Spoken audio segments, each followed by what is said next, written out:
What is going on, guys? I'm Jack and welcome back to Project Race Car. The top secret diffuser is finally on the R34. It looks absolutely sick, guys. I cannot wait to show you. We'll go check it out in a minute. But firstly, I want to give a big shout out to the guys at Pro4m Engineering, Julian and Kev down there. They did a fantastic job fitting it because I know it's not the easiest thing in the world to fit. We will catch up with Julian in a bit. I shot some footage when I was down there the other day. He'll explain how it was to actually fit the thing, because I know some people have asked me already. So guys, we are here with Julian, who fitted the diffuser, along with Kev, who's over there doing something else.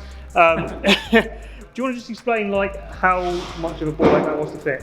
Yeah, sure. Yeah. So the diffuser is for 34 Skyline, we think. Sort of lines up to 34 quite nicely, but it's sort of quite universal. It's sort of missing any brackets. So the brackets at the front of the diffuser, you have to make. There's nothing for that, and then you can bolt up into the chassis quite nicely. The sides fit really well. They fit to the 34 rear bumper real nicely, so they're a case of just drilling holes and bolting to the bumper. We use riv nuts just because you can't access the back. The main diffuser bolts to those side pieces real nice and easy, just got to drill holes. And then the middle section, there's nowhere for it to mount, so we decided to make like a rubber isolator and then just bolt up into the spare wheel well, so it's nice and secure in the sat nav. And that's pretty much it really. It does fit quite nicely once it's in. Had to trim the rear lip just a little bit just to sort of square it off so it looks nice and square to the number plate. But yeah, it's pretty good. It's just the side pieces. I think maybe they fit a different bumper or they're the wrong ones. We're not really sure, but with the right ones or some mods, I'm sure we can get it to fit nicely. That's pretty much it really. Next week's video will actually be a introduction to Julian down there. We've got a tour of the shop as well, and there's some awesome stuff down there. So stay tuned for that. Make sure you're subscribed if you're not already, because it is absolutely sick. And he's got a lovely R32 GTR down there, which again we're going to check out in that video. So I've also got some pretty awesome build update news for the car. What the plans are going forward. I'm super excited to let you guys know what's going on. It's going to be awesome when it's done. Anyway, first things first, we need to give the car a wash because it is absolutely filthy. But that does mean we can check out the new diffuser and the titanium exhaust that's been fitted as well. It looks absolutely amazing, guys. Let's go take a look.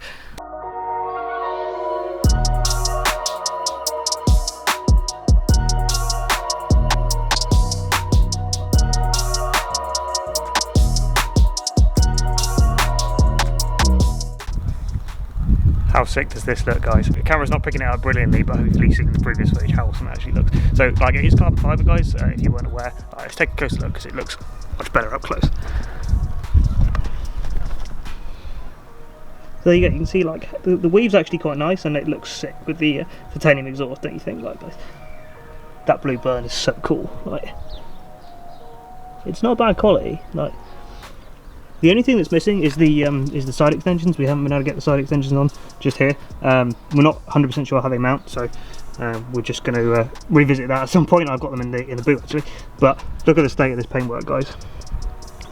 This is why we need to wash the car. We're actually going out for a photo shoot this evening, so this is why we need to wash it. It's absolutely horrendous. Let's crack on.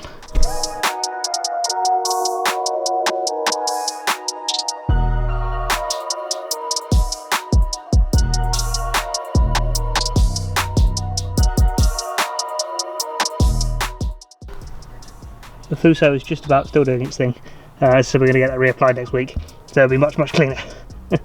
So guys, you've seen the diffuser. What do you guys think? Let me know. I'd be interested to see what you guys, whether you like it, whether you don't like it, what else you think we should do to the rear end as well, more importantly, because there are a few bits I've got planned. I want to sort the wing out because it's not quite right, but let me know what you guys would do to the car in the comments below. Now, on to the second part of today's video. So let's get in the car and go for a drive, and I'm going to go through exactly what we've got planned for the car over the next coming months. It's pretty sick, so let's jump in the car, let's go.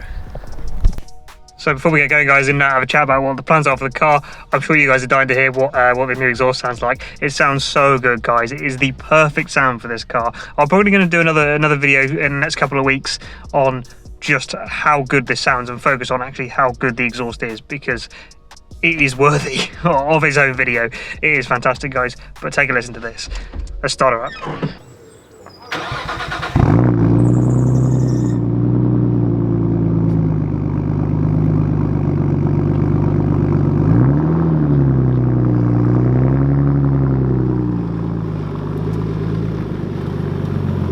So guys, as you can tell, we are on the move. I'm super excited to tell you what the plans are for this car over the next probably couple of weeks, maybe a month, something like that. We've sort of hinted to it on Instagram a little bit. A couple of weeks ago, we received a new turbo for the Skyline, which is the big news. Mamba Turbos were very kind enough to sponsor us a turbo for the build, which is huge news. I cannot thank Mamba enough for that, because Beryl's on the overrun, you'd love it. I cannot thank Mamba enough for that, guys, because that has accelerated this build so much, just, you know, from a financial point of view, from us not having to buy the turbo and whatnot. They sent us a GTX 3071R, which is obviously the Mamba variant, but is for all intents and purposes a Garrett GTX 3071R. So it's internally wastegated, which may limit us slightly, but because we're going to be running stock bottom end on the Skyline, so for now at least anyway, so we're not going to be running crazy power. We're sort of aiming for around the 500 bhp at the crank mark, which I think from going up from what it is now, which is around 320, is going to be a sizable enough jump that it's going to make a massive difference. That's not to say we won't go for more power in the future. This engine has done a lot of miles. It's done 150,000 miles, not kilometers, miles. So it will be getting some sort of a refresh over the next, I guess, year or so. That will probably be in the form of a forged build. We'd be daft not to, especially as Ollie's forging his Evo. So I'd feel a bit left out if we didn't forge this at some point, which means we can go for an even bigger turbo and do it properly. So anyway, that's all in the future. The plan for now is we're going to be aiming for around 500 brake. It may make a bit more, it may make a bit less. These Neos are pretty strong, so you know we're only going to make what the tuner and the engine's happy with. We're not going to push it to the point where it blows up, because even though we are going to forge it, we don't want to do that earlier than we actually have to. So the way that's going to work is, like, the ideal scenario is that you know, me and Ollie would be filming together all the time. Ollie's going to be doing the engine work and fitting the turbo and all those sorts of things. I'll go through the rest of the parts in a minute, but because we're still in the middle of a pandemic, it's going to be rather difficult for us to both film together safely. Obviously at the time of recording this, we are sort of on our way out of the lockdown, but that's not going to be for, well, realistically at least a month, probably till June, you know, to do real things, and we're now in end of February. So what's going to happen is I'm going to take the car up to Ollie's. He's going to keep the car up there, do all the work and film it as he normally would for any of his own videos.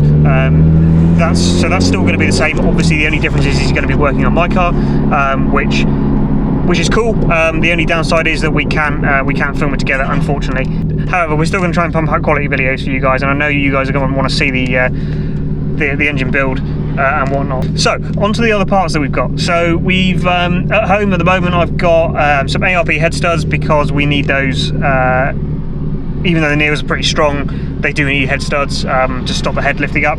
That's obviously quite important. We were going to do head gasket, but we decided to leave it because the engine's pretty healthy. Obviously if the head starts to lift, then we're probably going to have to do the gasket. Fingers crossed we don't need to.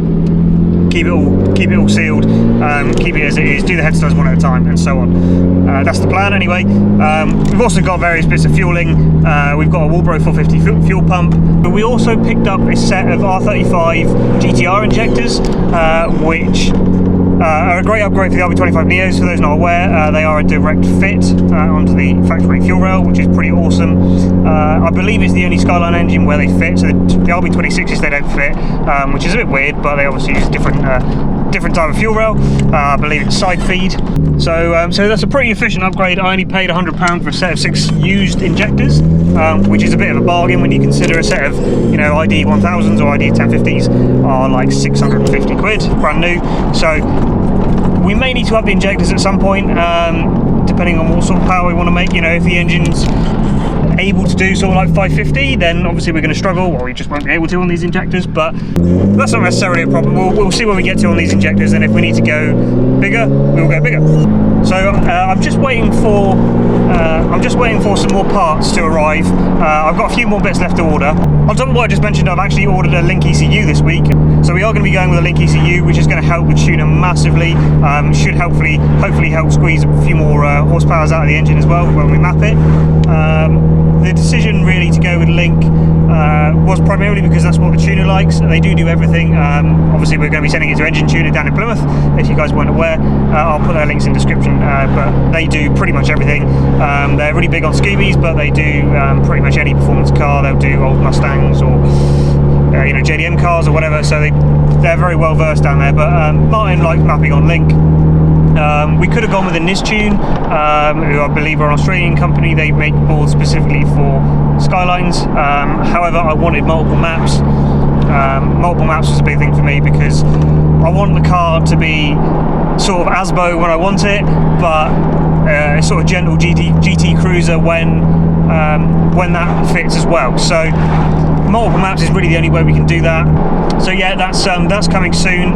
Wayne Auto Extreme is supplying that as always. After that, the only thing left to buy is a clutch and flywheel. So yeah, so the stock clutch obviously isn't going to be particularly happy at 500 brake horsepower.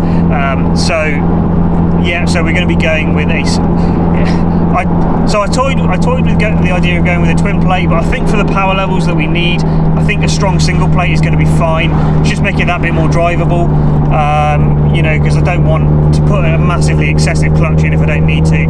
So we're going to be going with an Extreme Clutch single plate ceramic, which is good for around 680 pound-feet of torque, I believe, which is way more than we're going to be making at this stage. But we do have that headroom to go up should we force the engine to go maybe bigger turbo. We'll see what the Mamba turbo can do, but I think it's going to be limited by its internal wastegate around the 500 brake mark. So worst case we'll just weld one on, but maybe a bigger turbo is an option.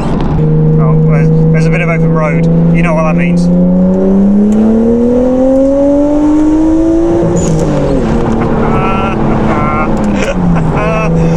Oh, it doesn't get old. It doesn't get old. I know I've only had the car back a couple of days, but woo. Something happens with this exhaust when you get up to around 6,000 RPM, 5,500 RPM. It just opens up. It's like it's got valves on it or something, like some of the new RS3s and stuff like that. Like, it's just insane.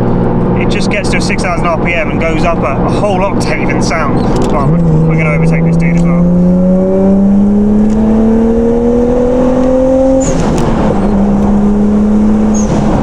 So guys, got slightly distracted as always. I'll quiet the car down a bit so you can actually hear what I'm saying.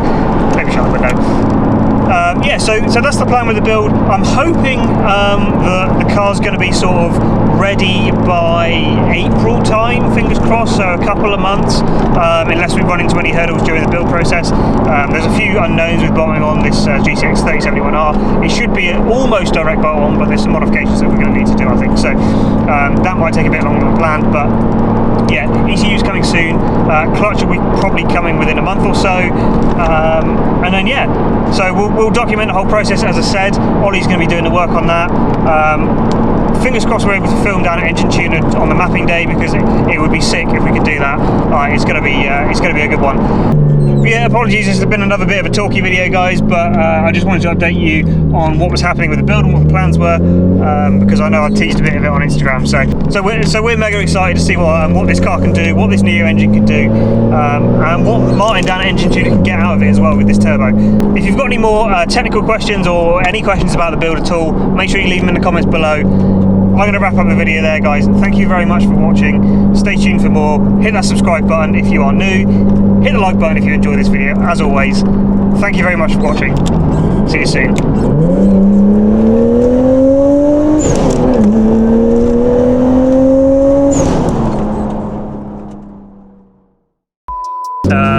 That me and Ollie filmed that sort of. The camera has just decided to fuck off over there somewhere. The great thing about those is that they are a direct bolt on for the R34 GTTs. I believe it's the only Skyline where...